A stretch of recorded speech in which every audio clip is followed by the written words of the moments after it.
Eh bien, bonjour à tous, on se retrouve pour une nouvelle vidéo.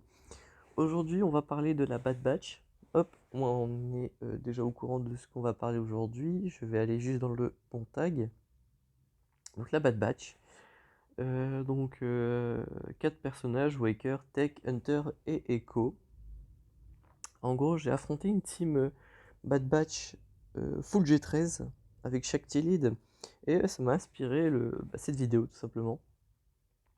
Donc aujourd'hui on va parler de leur kit, on va parler du combat en question, parce que je l'ai bien évidemment enregistré. Donc on va parler un peu de cette team et de son potentiel. Donc ça va être génial. Donc voilà, on est parti, je reviens à 30 secondes. Hop, on va commencer par faire un petit rapide tour des personnages, un peu ce qu'ils font, etc. Donc là on est avec Waker. Donc lui c'est vraiment plus un tank qu'autre chose, hein, qu'on soit bien clair. Donc lui vraiment sa plus grosse mécanique ça va être la furie. Donc en gros à chaque fois qu'il va lancer sa première spéciale il va gagner des états de furie. Et en fait une fois qu'il arrive à 10 stacks, normalement ça doit être un truc comme ça. Ouais en gros c'est dès qu'il a 10 stacks de furie il devient furieux. Et en gros, ce que ça va faire, c'est que ça va permettre, avec cette capacité, voilà, d'affliger l'étourdissement à tous les ennemis. Donc en gros, on a un personnage qui va être un tank. Donc ça, c'est plutôt cool, hein, il faut toujours un tank par team, plus ou moins. Et du coup, avec cette capacité, on va pouvoir stun les ennemis. Donc ça, c'est plutôt cool. Et, un personnage qui fait un peu un mélange de contrôle et de tank. Donc ça, c'est un peu tout ce qu'on demande. Donc c'est plutôt cool. Euh, Plus aussi quand on utilise la première spéciale avec l'état furieux, hop, tous les alliés du Bad Batch récupèrent de la protection à hauteur de 10% de la protection max de Waker. Donc en gros ça implique de le modder avec beaucoup de protection. C'est assez classique pour un tank de le modder soit full protection soit full santé, donc ça c'est plutôt cool. Donc ouais là, en gros ça parle vraiment de tout ce qui va être la furie, etc. Euh, Hop, lorsque Waker gagne le camouflage, il le dissipe et obtient la raillerie pendant un tour, donc ça c'est plutôt intéressant. Parce que oui, les Bad Batch, c'est vraiment une team qui va jouer beaucoup avec le camouflage, donc c'est pas une unique qui va proc tous les 50 ans, hein. C'est vraiment un truc qui va être assez récurrent, donc c'est plutôt une bonne chose. Lorsque Waker subit des dégâts, il obtient un cumul de fureur. Au bout de 10 cumuls, il perd tous les cumuls de fureur et obtient la capacité furieux pendant 2 tours. Donc voilà, c'est ce qui va permettre justement de lancer par exemple un stun sur ça par exemple, ou cette capacité. Donc là voilà, ce personnage va vraiment jouer sur le fait qu'il va se faire tabasser pour ensuite rendre la monnaie de leurs pièces aux adversaires, leur rendre l'ascenseur, tout ce que vous voulez, donc ça c'est plutôt cool. La basique ne fait pas grand chose d'exceptionnel, si ce n'est que quand vous êtes en état furieux, vous lancez deux fois la basique au lieu d'une, donc voilà. Ensuite on passe à Tech, donc le deuxième Bad Batch. Donc ça c'est plutôt intéressant comme personnage, parce que lui ça va être le boost, si j'ai bien compris. Donc en gros, Tech et le soldat clone allié récupèrent 40% de leur santé maximale. Donc ça c'est plutôt intéressant. Doubler si cette cible alliée à partir bas de base. Donc en gros vous retournez quasiment full vie. Partant du principe que vous serez rarement en dessous de 20% de points de vie j'imagine. Obtiennent un bonus de pouvoir et le camouflage pendant 2 tours. Donc ça c'est intéressant. Ainsi que traduction pendant 3 tours. Cette traduction fonctionne comme la traduction de C3PO. Donc même principe. C'était qui est déjà camouflé, tous les autres alliés du Bad Batch obtiennent aussi traduction pendant 3 tours. Hop, ça c'est intéressant. Donc brillante idée, dissipe tous les affaiblissements sur les soldats clones alliés. Donc ça concerne aussi tout ce qui va être Rex, l'Arc Trooper, Echo. Et le dernier, je l'ai plus, c'est Five. Donc c'est plutôt intéressant. Tous les alliés du Bad Batch obtiennent le camouflage. Donc vous voyez, c'est vraiment une team qui va jouer avec le camouflage. Et qui dit camouflage, il dit pas de counter-attaque, donc pas de contre-attaque, c'est intéressant. Et un bonus de ténacité pendant 2 tours, ça c'est intéressant aussi. Inflige des dégâts spéciaux à tous les ennemis avec 10% de chance d'infliger l'étourdissement pendant un tour aux ennemis qui sont étourdis ou verrouillés. Donc ça, c'est plutôt intéressant. Euh, Hop, interprète clone. Donc là, voilà, au début de la bataille, Tech obtient un +1 de vitesse pour chaque allié clone allié doublé pour les alliés du Bad Batch. Donc en gros, si vous jouez avec les 4 Bad Batch, vous avez 2, 4, 6, 8 de speed en plus. Donc ça, c'est plutôt intéressant. Si tous les alliés sont des soldats clones, Tech obtient le camouflage pendant un tour. Tech a plus 25% de pouvoir pour chacun de ses cumuls de trad. Tant que Tech est actif, les soldats clones alliés obtiennent traduction pendant 3 tours, 3 cumuls max, comme C3PO, vous me direz. À chaque fois qu'il utilise une capacité spéciale, traduction ne peut pas être copiée, par exemple par un Yoda qui va voler les buffs, c'est pas possible de, voilà, de le récupérer. Si le personnage dispose déjà de traduction, la durée de tous ses cumuls s'initialise à 3 tours. Si tous les alliés qui peuvent conférer traduction sont vaincus, tous les cumuls de traduction expirent, un peu comme C3PO, comme d'hab, hein. Les effets positifs sont calculés selon le nombre de cumuls, donc 30%, voilà. Bon, c'est exactement la même chose, hein, c'est exactement le même. Donc c'est plutôt intéressant. Donc Tech lui va être vraiment un boost, un healer, plus qu'un damage dealer. Vous voyez, il a pas grand chose en termes de dégâts. Il va vraiment mettre des stuns. La traduction, soigner à hauteur de 80% tous les bad batch. Donc très intéressant. Peut-être sa basique fait quelque chose en termes de malus. Euh, Pas vraiment, non. Euh, Ah si, ça inflige le verrouillage pendant 2 tours, d'accord. Donc la basique sur les assistances par exemple peuvent être intéressantes, donc ça c'est cool. Alors Hunter, moi c'est un peu mon personnage préféré dans la Bad Batch. Pas en termes de kit, mais en termes de Bad Batch en général. Pour avoir vu Clone Wars, je le trouve vraiment très cool. Petite ressemblance avec Solid Snake dans en Metal Gear, je trouve. Enfin bref. En tout cas, lui, ce personnage a vraiment des animations plutôt stylées, notamment le lancer de couteau. Plutôt intéressant. Donc, si la cible ennemie souffre d'un affaiblissement, attaque à nouveau. Donc ça, c'est plutôt cool. Euh, Ça va être une AoE surtout qui va donner le camouflage de mémoire. Euh, les soldats clones gagnent un bonus d'esquive et le camouflage pendant 2 tours. Inflige ensuite des dégâts physiques à tous les ennemis. Donc voilà, une AoE qui donne le camouflage, c'est plutôt cool. Si Hunter est déjà camouflé, tous les alliés du Bad Batch obtiennent un bonus de chance de coup critique et un bonus d'attaque pendant 2 tours. C'est plutôt intéressant. Ensuite, expose la cible ennemie pendant 2 tours, on ne peut pas être esquivé et change la jauge de tour avec celle d'un autre soldat clan allié. Si la cible alliée fait partie du Bad Batch, elle ignore la raillerie et étourdit pendant un tour sa cible ennemie pendant ce tour. Cet étourdissement ne peut pas être esquivé, donc ça c'est vraiment très intéressant. Et ensuite on a sa capacité de ligne, mais ça je vais pas en parler parce que je vais parler de autre chose. Hop. Et là on va lire le dernier kit qui est à mon sens le plus intéressant et qui va du coup poser les bases de toute l'argumentation que je vais poser dans quelques instants. Donc voilà. Donc un coup d'avance inflige l'immunité aux améliorations à la cible ennemie pendant 2 tours, expose tous les ennemis pendant 2 tours, dissipe tous les affaiblissements en cours sur le soldat clan allié et l'invoque. Si cet allié fait partie du Bad Batch, cette immunité aux améliorations ne peut pas être dissipée et Echo augmente les délais de la cible pendant ennemie de 1 tour, oui. Exclut les gens galactiques. Cette attaque ne peut pas être esquivée. Euh, Ensuite, on part pour jamais de doute.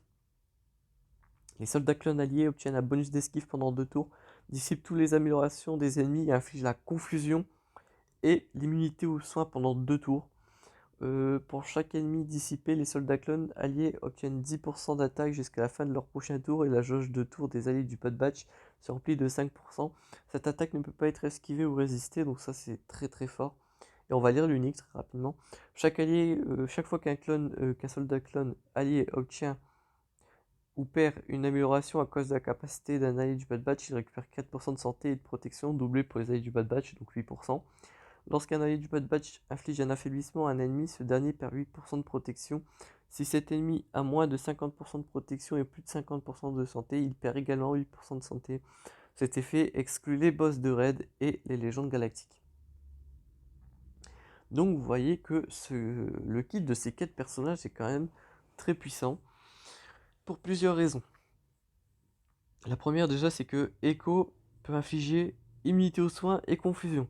Donc déjà tout ce qui va être team, qui va booster sa jauge de tour, qui va jouer en dehors de son tour, et bien déjà ils vont prendre un sacré tarif parce qu'à cause de ça euh, ils ne pourront pas bénéficier de leur bonus. Donc c'est très intéressant. Il a aussi sur la même capacité qu'afflige la confusion, et c'est ça que je trouve extrêmement fort, c'est l'immunité aux soins. L'immunité aux soins, très clairement, ça empêche le soin, comme son nom l'indique, mais surtout ça va empêcher des personnages comme Kylo Ren d'être extrêmement tanky. Donc ça c'est très cool. Ensuite on a une grosse mécanique d'étourdissement, hein. Vous avez pu le constater quand j'ai lu les kits que ça parle beaucoup d'étourdissement. Même si moi ma mécanique d'étourdissement que je préfère c'est celle de Waker. En gros vous montez Waker à fond en termes d'équipement le plus haut possible. Vous lui mettez son petit Zeta là qui fait en sorte qu'à chaque fois qu'il prend un hit, il va prendre un stack de fureur, hein. Ça doit être ça le Zeta à mon avis. Euh, tch, tch, tch.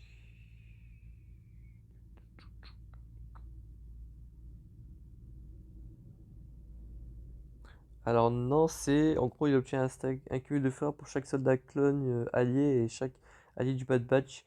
Lorsque Waker obtient la fureur, il obtient la règle pendant un tour. Donc ouais, voilà, vous faites en sorte que votre Waker soit extrêmement tanky. Il va commencer avec pas mal de stacks de fureur, mais en plus à chaque fois qu'il va prendre un hit, eh bien il va prendre encore un stack, donc il va très vite atteindre la fureur. Donc son stun sur l'attaque de masse, ça va être plutôt intéressant. Tech qui va beaucoup jouer la traduction, donc lui pour booster ses alliés, hein, la traduction, je le rappelle, ça donne pas mal de bonus intéressants. Hop, pour un stack c'est 30% de santé max, pour 2 stacks c'est 15 chances de coup critique, et 3 stacks vous allez réduire vos cooldowns à chaque fois, donc vous voyez que c'est très intéressant.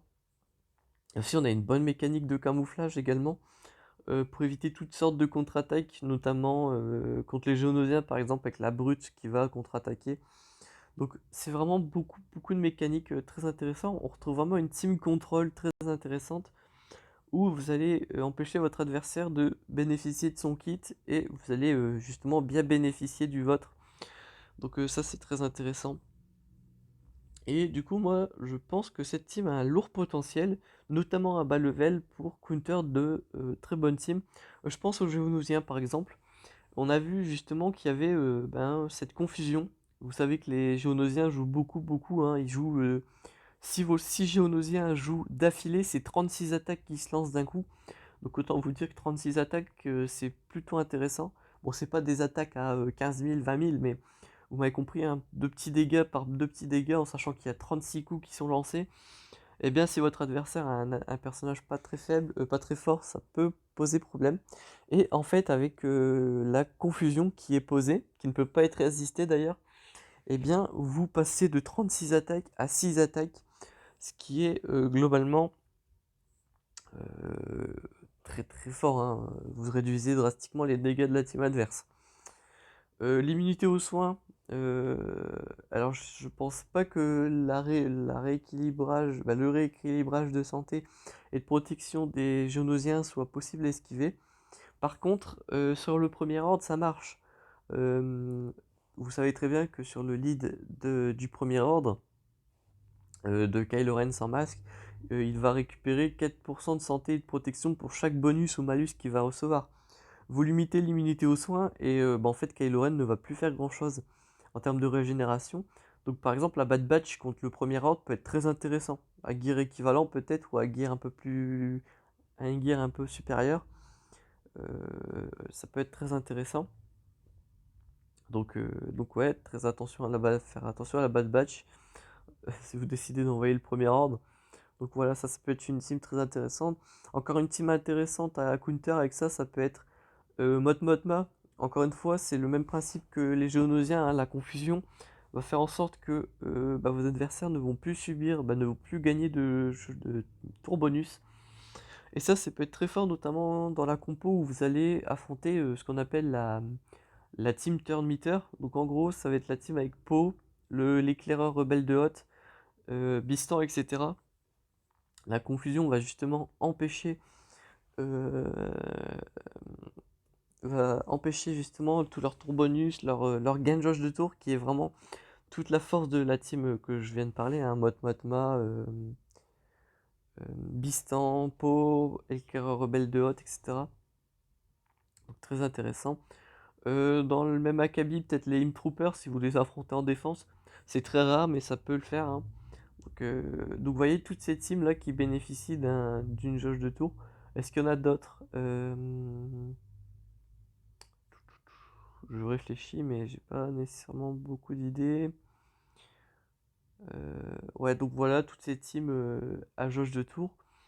Donc voilà. Donc très lourd potentiel, hein. Mais vous l'aurez compris aussi, ça implique d'utiliser un très lourd module de vitesse sur le personnage qui lance la confusion, à savoir Echo. Jamais de doute. Très clairement, c'est le genre de personnage que je vois très bien à plus de 300 de speed. Est-ce que c'est un personnage rapide de base au niveau 1? On est sur du 120.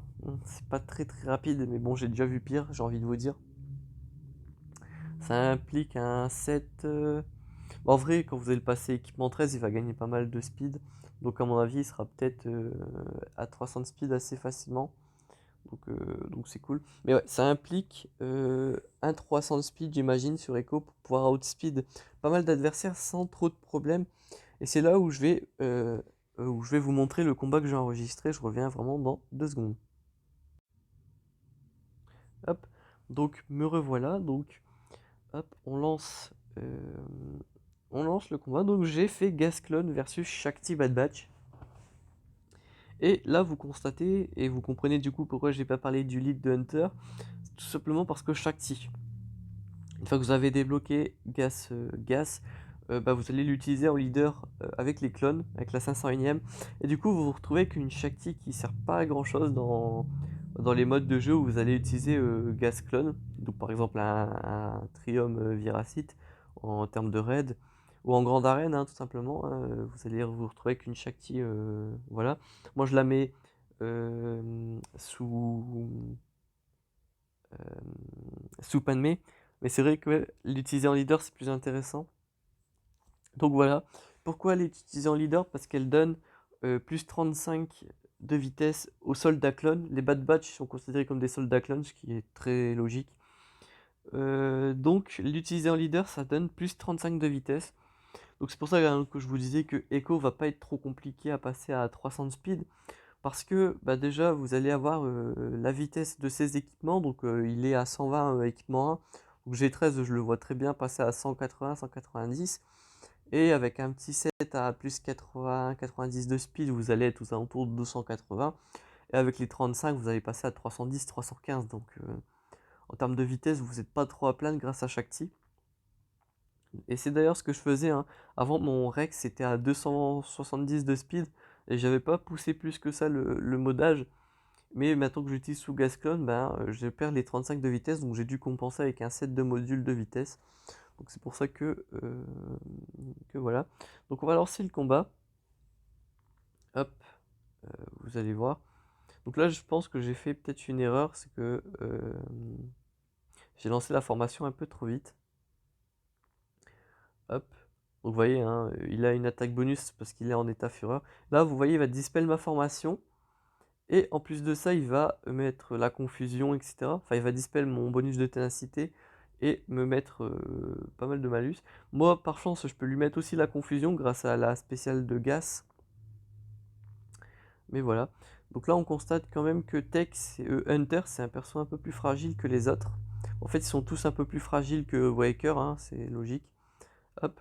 Donc là, voilà, j'ai tombé 2 personnages. Et là, mine de rien, même si je bats le combat assez facilement, bah, vous remarquez déjà qu'il m'a mis la confusion, donc ça retarde pas mal le combat. Et il a presque agenouillé mon Gas. Donc c'est pas trop mal. Euh, Bon, ça rivalise pas avec un Gas, mais ça m'a forcé à l'overkill. Et c'était ça un peu vraiment le- ah, l'effet de surprise déjà, c'est que j'ai été contraint d'utiliser un Gas clone. Mais en tout cas, en face, le Waker, déjà, il m'a fait bien peur. Parce qu'il tank pas mal, mine de rien, comparé à ses alliés. Euh, bon, après, ça manquait de speed, visiblement, en face. Mais en tout cas, le Echo qui a pu lancer sa grenade, ça m'a bien fait peur. Dans le sens où il m'a mis la confusion, donc très intéressant. Donc oui, il va falloir utiliser du dispel si vous affrontez cette team. Parce que là, franchement, ils m'ont fait pas trop mal peur. Quoi qu'il en soit, la Bad Batch m'a fait bien peur, comme je disais. Mais ça permet de pointer du doigt quelque chose de très intéressant. c'est la récupération de Shakti en leader. Donc après avoir débloqué Gas et que vous l'utilisez avec vos clones, eh bien ça vous permet de réutiliser Shakti en lead. Donc voilà. Et cette team, qui m'a l'air ma foi fort intéressant, me semblerait être une très bonne team pour débutants, mine de rien. Alors on sait pas encore trop comment on va pouvoir farmer cette team. Est-ce qu'ils vont les mettre dans des combats difficiles comme un Bosque, enfin en 9D par exemple, dans le bataille côté obscur, etc. Aussi alors, ils ont conscience que la Bad Batch, ça va être une team qui va tirer de beaucoup de joueurs, qui va vouloir débloquer cette team rapidement parce qu'ils auront adoré la série par exemple, et comme alors comme faire, non ça ne se dit pas, faire comme Quill et IG et les mettre dans des combats faciles où il faut à peine 12 d'énergie et permettre à la team d'être débloquée assez facilement pour tout le monde, hein, tout simplement. Et, euh, et voilà quoi, permettre d'avoir une team assez facile pour beaucoup de joueurs. Donc voilà. Donc comme je disais, moi je vois très bien cette team pour counter pas mal de teams gênantes comme les Géonosiens. Motma, je vois très bien cette team counter Grievous, mettre les confusions par exemple sur le B2 qui gagne beaucoup de jauge de tour bonus en fait. Donc voilà. Surtout que voilà, c'est une team qui tank assez bien, qui peut se régène, donc ça a l'air d'être assez intéressant. Surtout avec Waker qui peut mettre pas mal de stun aussi. Donc on se retrouverait vraiment avec une très bonne team, avec notamment le leader de Shakti qui est super intéressant, qui fait que lorsque les clones vont jouer en dehors de leur tour, ils vont récupérer 8% de santé et de protection. Donc ça aussi c'est intéressant à prendre en considération. En termes de grosses teams comme les Dark Revan, les Légendes Galactiques, etc., je pense pas qu'on soit sur une team capable d'un exploit tel que celui-là. Mais ça reste quand même une team assez intéressante. Comme je disais, pour Counter, voilà, ces teams qui sont assez gênantes. Euh, donc voilà ce que je pensais de ça. Euh, En vrai, on avait aussi très intéressant, et ça peut être un très bon truc à creuser, c'est que la confusion, la grenade de Echo, ou je sais plus ce que c'est sa capacité là, jamais de doute, elle dispelle les bonus, voilà, dissipe toutes les améliorations des ennemis pour ensuite mettre la confusion, etc. Donc ça c'est très bien parce que ça va permettre de counter des teams qui vont jouer pas mal sur leurs bonus. Peut-être, alors ça je m'avance peut-être un petit peu trop, mais peut-être un counter de Revan. Alors pas Dark Revan, mais Revan.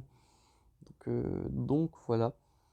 Euh, Ça peut être une team très intéressante. J'espère vraiment que cette team va être facile à débloquer pour les débutants, dans le sens où ça ferait une très bonne team pour commencer. Déjà, ça serait un counter aux Géonosiens. Donc, euh, avoir une team qui counter les Géonosiens en début de jeu, ça serait très intéressant. Dans le sens où tout le monde va farmer les Géonosiens à bas niveau. C'est une certitude, hein, parce que c'est une très bonne team à avoir, ces fameux Géonosiens. Mais c'est vrai que avoir une team qui counter les Géonosiens, c'est encore plus intéressant. Donc voilà. Enfin bref, j'espère que cette petite vidéo vous aura plu. On se retrouve très bientôt pour une prochaine vidéo. D'ici là, portez-vous bien.